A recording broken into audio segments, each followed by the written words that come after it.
on, people?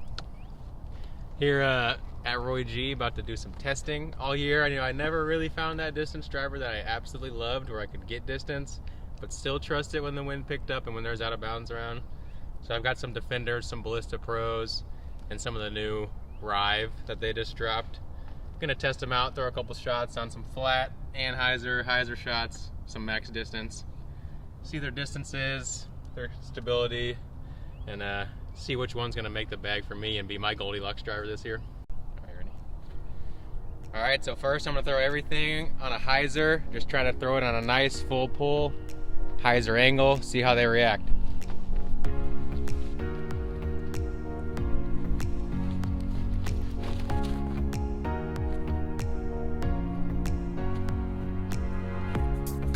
That was what we call a hint of hyzer. Trying to put a touch more on this next one.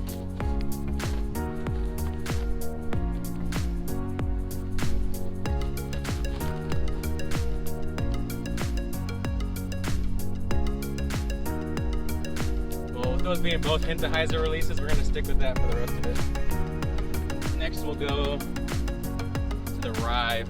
This is my flatter one. It should be a little straighter.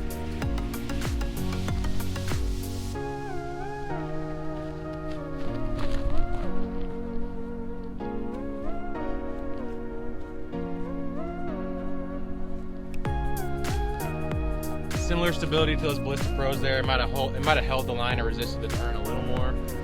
Looks like it's about the same distance.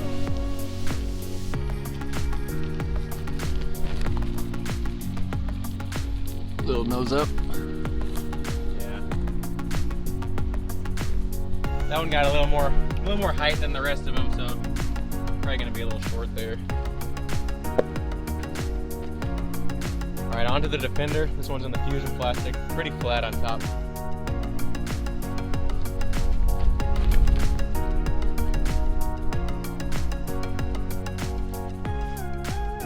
Definitely had the most integrity yet. That one never wanted to really turn at all, which I kind of like, because I'm looking for a driver that'll start off with not really any turn, and I can still get a little push out of, that'll feed in to that Goldilocks.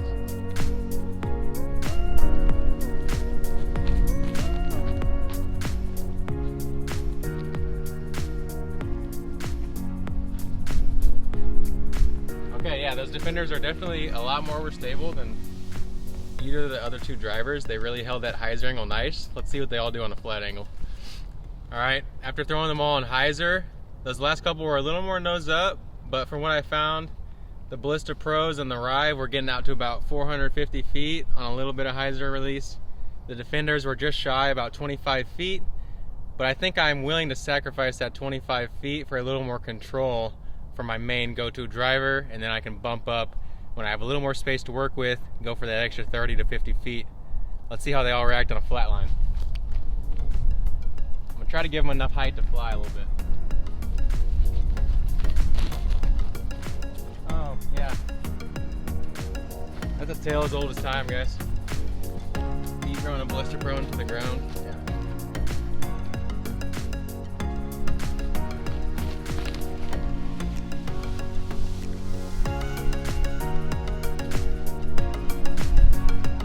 Yeah.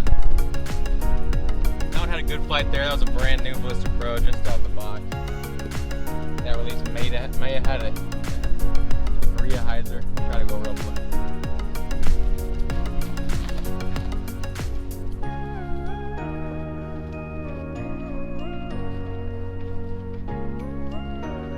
Okay, that was a good flat release. Let's see if we can replicate that.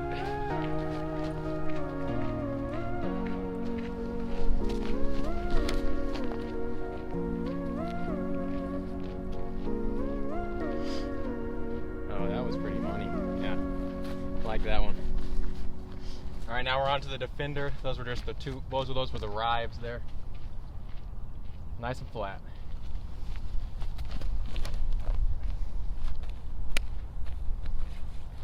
Look at that wing riding. All right, put it in the air.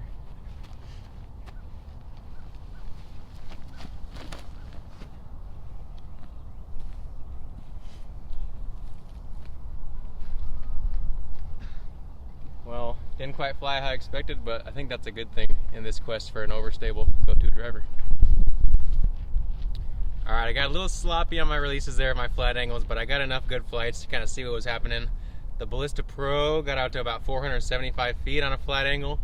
We've got a little bit of headwind coming at us, so it's slowing the disc down just a touch. The Rives ended up about 460 to 465 feet.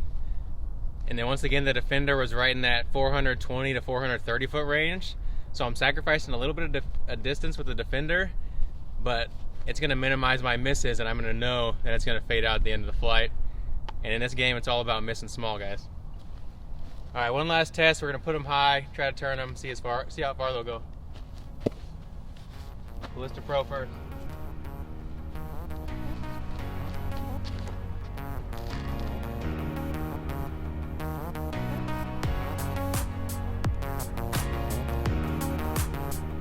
Oh boy, that's a good one.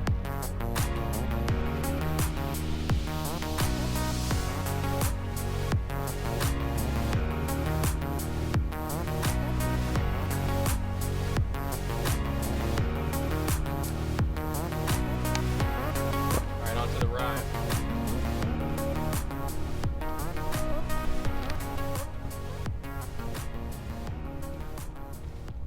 Oh, I didn't get on top of that one. What do you mean by that? So on that one, I didn't quite get the nose to turn and flip down on the disc so where I could dive, kind of pick up that speed, continue pushing forward. So the nose kind of flared up, and eventually that caused the speed to go away and the disc fade out. One more on the Rive.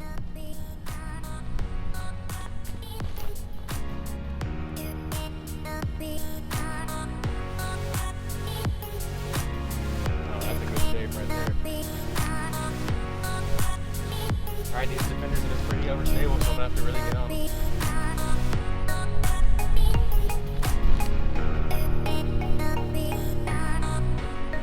Well, even in a headwind, I love the way that's fighting. Still got to push it, that looks around 470 or so.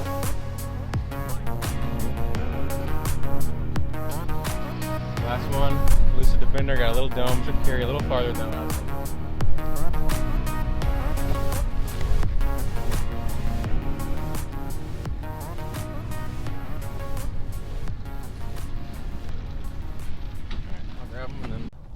Alright, well, after throwing all those guys on big distance lines, Ballista Pro did have the most distance, but it also has the most variance. It ended up about 540 feet on the longest one. The Rive was right behind it at about 520 feet, and the Defender came in right around 500 feet. So it's not going to get the most distance, at least right out of the box for me, but it's gonna be controllable. It's gonna go far enough to where I can hit my landing zones and still score on pretty much any hole I need to. So I'm thinking the Defender, for me, is probably going to be the one of these three that becomes my driver that I lean on the most. I'm still going to probably bag a Ballista Pro for when I want a lot of distance, maybe wide open course. I think the Rive will be more of my go-to control driver when I do want to push out a little more distance. The Ballista Pro should be pretty situational for me though, hopefully coming into this year. And I'm really going to be leaning on the Defender a lot. So, thanks you guys for watching. Hope you enjoyed. I want to shout out OTB Discs for sending me these Defenders so I could try them out. Those guys always hook it up anytime I need a nice Latitude or Trilogy disc to try out. Trying to shape my bag up for the season. Those guys hook it up. Check them out. They give you the dome and the stiffness on every single disc, and that's so valuable if you can't go into the store to be able to know exactly what disc you're going to get and not just kind of be guessing at it. Also, shout out to Latitude 64 for the continued support, and thanks all you guys for watching. I'll be bringing you guys some more content here soon. Make sure to like and subscribe, and I'll catch you at the next one.